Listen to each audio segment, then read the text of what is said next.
Company कानून अध्याय 26।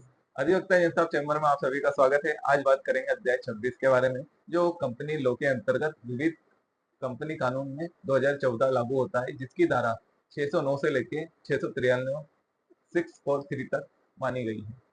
इसके अंतर्गत आपको कंपनी के रजिस्ट्रेशन के बारे में समझाया है।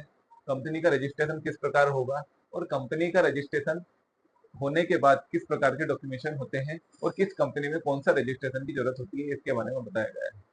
तो आइए बात करते हैं अपन कंपनी नियम के बारे में। कंपनी का रजिस्ट्रेशन केंद्र सरकार को यह पावर दिया गया है कि वह अपने केंद्र सरकार के द्वारा जो केंद्र में कार्य हो रहा है उसका रजिस्ट्रेशन किस प्रकार किया जाए, उसकी जांच की जाए और उसके डॉक्यूमेंटेशन पूरे होने के बाद उनको लाइसेंस दिया जाए।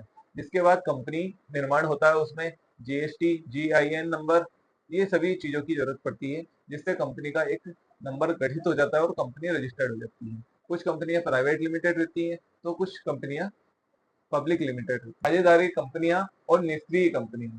साझेदारी कंपनियों में क्या रहता है कि उनके कुछ सदस्य रहते हैं जो उनके साथ कार्य करते हैं, जो साझेदारी फर्म के रूप में कार्य करता है। निष्क्रिय कंपनियां, कुछ कंपनियां चलते चलते उनके सदस्य उसका साथ छोड़ देते हैं, तो वह कंपनियां निष्क्रिय कंपनियां हो जाती हैं और उनके द्वारा कार्य करना बंद हो जाता है।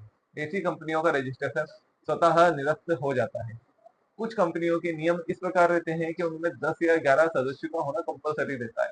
अगर उसमें 10 या 11 सदस्य नहीं है तो वह कंपनी स्वतः निरस्त मानी जाती है। बैंकिंग कंपनियों में 20 सदस्यों का होना अनिवार्य रहता है। अगर उसमें 20 सदस्य या बोर्ड ऑफ डायरेक्टर नहीं रहते हैं तो वो कंपनी ऑटोमेटिक निरस्त हो जाती है। अनुपालन और रिपोर्टिंग।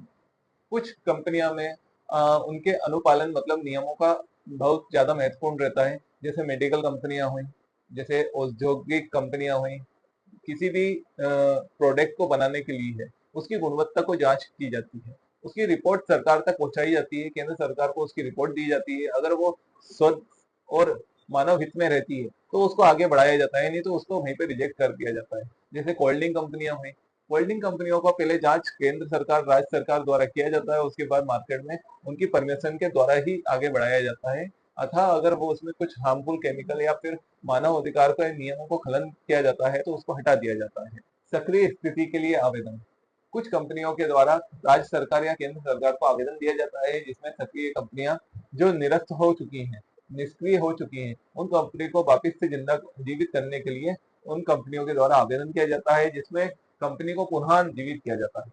तो इसी प्रकार कंपनी लॉ का 1 से लेकर 26 अध्याय हमने आपको बताए हैं। अगर इसमें आपको किसी भी प्रकार का डाउट हो, किसी भी प्रकार की जानकारी चाहिए हो, तो आप हमारे यूट्यूब चैनल, इंस्टाग्राम पेज पे कमेंट्स कर सकते हैं, डीएम कर सकते हैं और हमारे दिए हुए नंबर पे कॉल भी कर सकते हैं। धन्यवाद।